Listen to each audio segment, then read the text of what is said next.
अपन यहाँ पे tally open कर लेते हैं।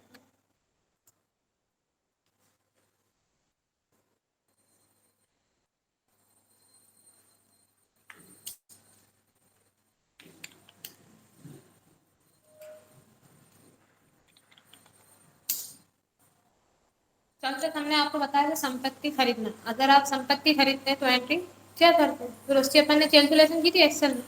अपन इसको मिनिमाइज करते हैं, यहाँ पे एक्सेल ओपन कर लेते हैं।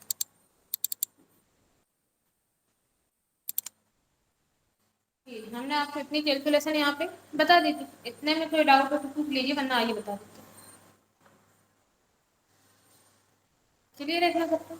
किसी को कोई डाउट नहीं? तो बताइए पर ईयर डेट निकालने का फॉर्मूला क्या होता है?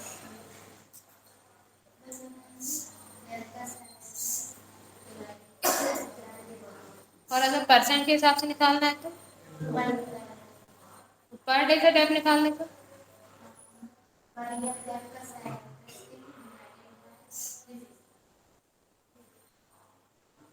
आप बताइए। चलो ना, यूज मंथ डेट निकालना है तो फॉर्मूला क्या रहा?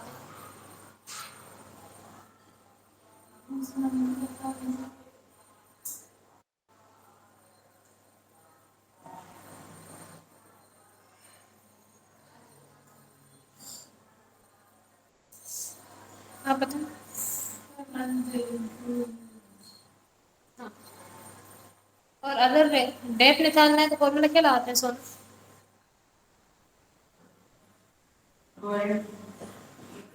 ये वाला अमाउंट निकालना है डेट।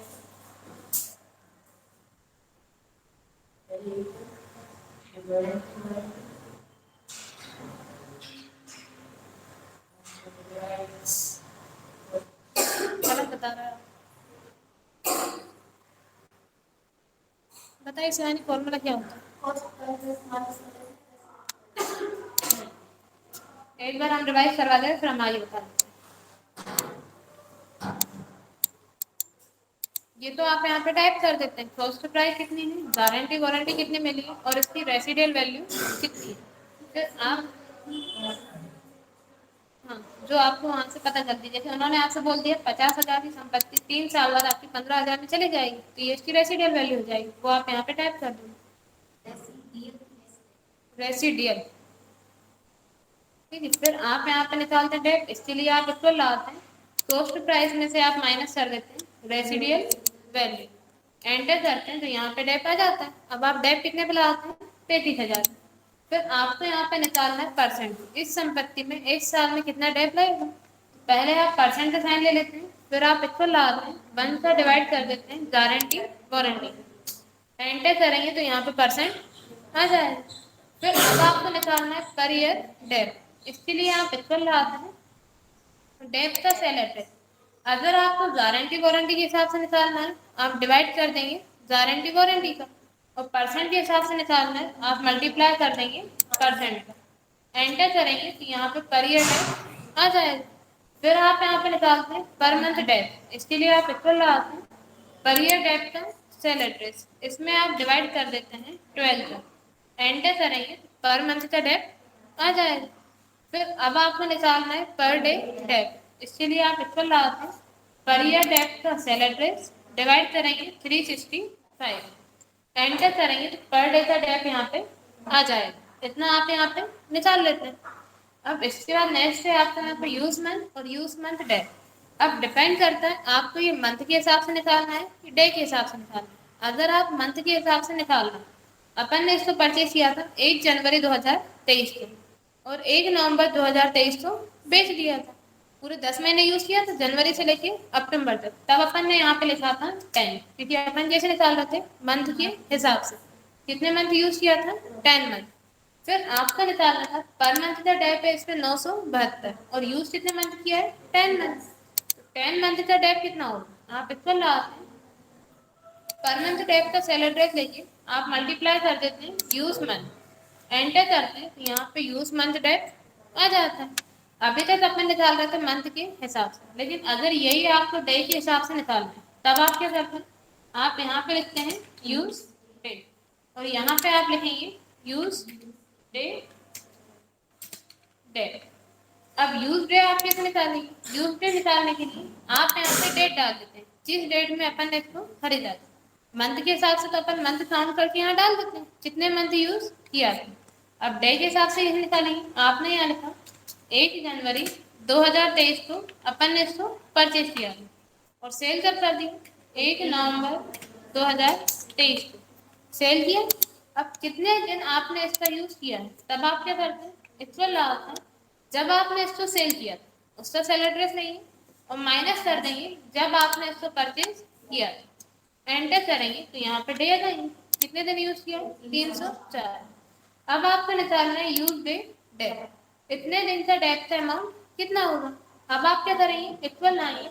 अब आप सेल एड्रेस लेंगे पर डे डेट का क्योंकि अपन कैसे निकाल रहे हैं डे के हिसाब से। जब आप मंथ के हिसाब से निकालेंगे तो आप सेल एड्रेस लेंगे पर मंथ का और मल्टीप्लाई कर देंगे यूज मंथ का। अभी डे के हिसाब से निकाल रहे हैं तो आप सेल एड्रेस लेंगे पर डे डेट का और मल्टीप्लाई कर देंगे यूज डे का। एंटर करेंगे तो यहाँ पे अमाउंट आ जाएगा। अमाउंट में डिफरेंस है अगर आप मंथ के हिसाब से निकालते हैं ज्यादा आता है डे के हिसाब से निकालेंगे तो यहाँ पे कम आएगा। क्लियर है फिर क्या ये वाला इसके लिए आप यहाँ पे इक्वल लगाते हैं पर ईयर डेट का सेल एड्रेस इसमें आप डिवाइड कर देंगे 365 एक साल में 365 दिन होते हैं। एंटर करेंगे तो पर डे का डेट आ जाएगा। क्लियर है इतना। अब आपने यहाँ पे लिखा था आपने इसको 1 जनवरी को खरीदा था 50,000। अब अपन इसको 1 नवंबर को बेच रहे हैं मतलब 304 दिन यूज करने के बाद 304 दिन का डेट ला देंगे 9,711। अब आप इसको सेल कितने में करेंगे इसकी सेलिंग प्राइस क्या होगी तो आप यहाँ पे लिखेंगे सेलिंग प्राइस। अब सेलिंग प्राइस निकालने के लिए आप यहाँ पे इक्वल लगाते हैं कॉस्ट प्राइस का सेल एड्रेस और माइनस कर देते हैं यूज डे डेट जितने दिन अपन ने इसका यूज किया था उतने दिन का जो डेट का अमाउंट है। एंटर करेंगे तो यहाँ पे सेलिंग प्राइस आ जाएगी कितनी आ रही 40,213। अब आप यहाँ पे निकालेंगे net selling price. Selling price वो होती है जितने में ये सेल होना चाहिए और नेट सेलिंग प्राइस होती है जितने में ये संपत्ति आपकी सेल हो रही मतलब होना चाहिए थी 40,213 से लेकिन सामने वाला पर्सन आपसे इसको कितने में परचेज कर रहा है। जैसे आपने उनसे बोला हम आपको 40,213 में सेल कर रहे हैं लेकिन वो आपसे बोल रहे हैं कि नहीं हम आपकी ये संपत्ति 39,000 में ले रहे हैं। उन्हें जैसे जाना तब आप यहाँ क्या कर देंगे टाइप कर देंगे ठीक। लेकिन अगर आपने उन्हें ये आप सबको पता है अगर आप कोई भी अमाउंट बताते हैं सामने वाला पर्सन आपसे उसको कम में ही लेगा उतने में लेगा उतने से ज्यादा में नहीं लेगा। क्लियर।